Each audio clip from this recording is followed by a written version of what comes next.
세 번째 이슈는요. 네. 나 이거 진짜 화딱지나 죽을 뻔했나 이거 보고. 그쵸. 이거 근데 교수님 너무 형량도 저는 화나요. 이것도 화딱지나요. 예. 중학교에 첫 부임했어요. 네. 선생이. 네. 그래 첫 부임한 중학교에서 제자를 10여 차례 성폭행을 했어요. 그래갖고 재판에 넘겨진 중학교 그 교사한테 이제 항소심까지 가갖고 이제 징역형 선고됐다 이런 얘기인데 네. 대전고등법원 제3형사부 김병식 부장판사네요. 네. 아동 청소년의 성보호에 관한 법률 위반 맞죠? 네, 그렇죠. 요걸로 구속 기소된 32살이에요, 이 선생이. 네. 이 사람에 대한 항소심에서 징역 4년을 원심한 파기하고 2년 업 시켰어요. 1심에서는 4년인데 6년으로 좀 올리고 네. 성폭력 치료 프로그램 이수 40시간. 네. 그다음에 아동 청소년 장애인 관련 기관에 취업 제한 10년. 그러니까 선생도 하지 말라는 거예요. 그런 거죠. 예. 이렇게 이제 했는데 나 이게 2022년도 요즘 선생님하기도 힘든데 말이야. 그러게요. 2022년도에 처음으로 임용을 받아가지고 이제 그 네. 중학교에서 담임을 맡았대요. 첫 담임이겠네요. 첫 담임이 네. 한 3개월 됐대요. 네. 그런데 그 반에서 지 반 그 여학생을 참 이런 나쁜 놈의 새끼고 여학생을 수차례 강제추행하고 15회 성폭행 강간이죠 뭐. 강간한 거죠. 예. 물론 뭐 동의했으면 미성년자 의제 강간이 될 테고. 그렇죠. 중학생이면. 네. 그리고 나서 더 가관인 게요. 네.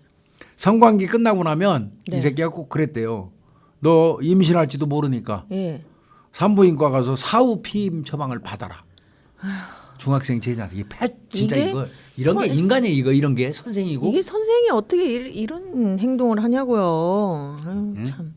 성관계 끝나고 나면 예. 산부인과 가서 반드시 사후 피임 약을 먹어라. 처방 받으라고 이렇게 지시했대요.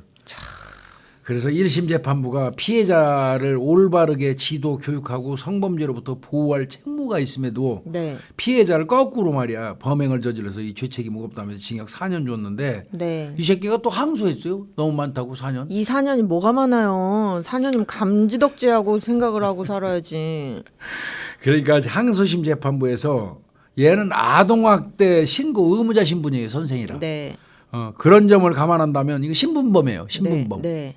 그렇잖아요. 신분범이라는 게 신분범. 뭡니까? 네. 어떤 신분 관계가 성립돼가 죄가 가중되는 그 그렇죠. 범죄자예요. 네.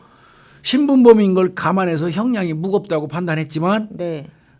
이제 2년은 업시켰어요. 2년은. 2년. 그러니까 네. 6년으로 한 거죠. 그렇죠? 네, 맞아요. 그렇지만 보호관찰 명령은 또 기각했어요. 얘는 네, 보호관찰도 해야 얼마나 되는데 되는 것 이거. 같은데. 그러면서 재판부에서 뭐라 그러냐면 피고인은 중학교 담임교사로서 네. 피해자를 올바르게 지도해야 함에도 간음하고 추행한 지 산부인과에서 사후 피임약을 처방받기도 했다면서 네. 공적 영역에서 보호받지 못하고 자해와 극단적인 선택을 피해자가 했대요. 네. 가족들도 극심한 고통 속에서 엄벌을 탄원하고 있다고 그러면서 2년을 업시킨 거예요. 근데 나 이거 2년도 이거 미성년자 강간한 놈들은요. 안 돼요. 유저 형량이 무슨 단수로 적어도 단수는 안 나와야 돼요. 맞아요. 복수 나와야 돼요. 10년 네, 이상 나와야 돼요. 네, 적어도. 두 자릿수가 나와야 두 자릿수 나와야 됩니다, 이거. 네. 미성년자. 왜 미국 같은 데 미성년자 강간하면 인생 끝나요. 100년씩 막 이렇게 나와요. 맞아요. 예. 근데 우리나라 정말 널널하고 살기 좋은 나라예요. 제가 범죄자의 천국. 제가 이 사건을 보면서 왜 형량이 이렇게밖에 안 나왔을까를 막 생각을 해봤는데 교수님 아마 피고인 측에서는 그런 주장을 했을 것 같아요. 아이가 뭐 저항하지 응해서. 않고 응해서 좋아서 음. 뭐 서로 좋아서 한 거다 이렇게 주장을 했을 것 같은데 그것도 모르죠. 아이가 선생님한테 이렇게 외적으로 가질 수 있어요. 이렇게 좀 좋았는데 이게 외적으로 선생님을 좋아하는 거랑 성적인 행위를 선생님이랑 하는 걸 좋아하는 건 별개의 문제예요. 전혀 별개의 문제죠. 아이가 안 그럴 수 있단 말이에요. 그러면. 그래서 외견상으로는 뭐 이렇게 싫다 어쩐다 뭐 못하고 따랐을 수도 있죠.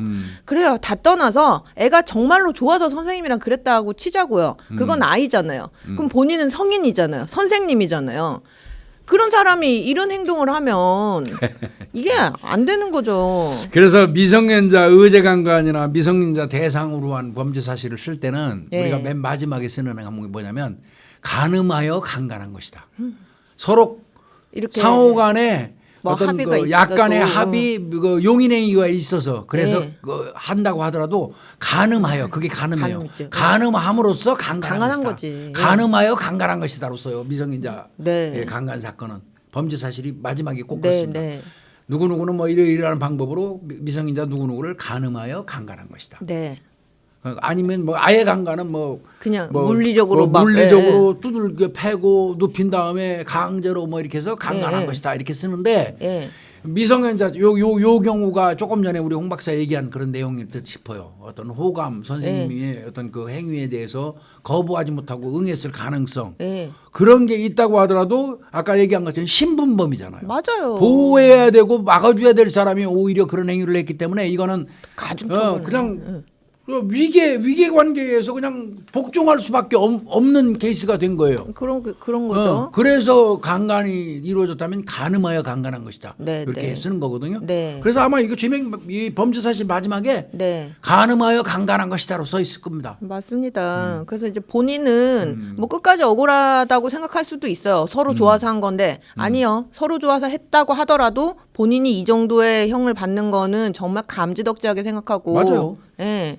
반성을 많이 해야 될 것 같아요. 이 사람은 교사 절대 하면 안 됩니다. 맞습니다. 이런 게 이런 사람 교사로 앉혀놓고 중학교 갖다 어떻게 놓으면 보내요? 고양이한테 생선 맡긴 거죠. 그렇죠. 하긴 요즘 고양이는 생선도 안 먹는다. 사료만 먹는다. 예, 하여튼 이번 주 이슈는 뭐 요 정도에서 네. 마무리하겠습니다. 수고했습니다. 감사합니다.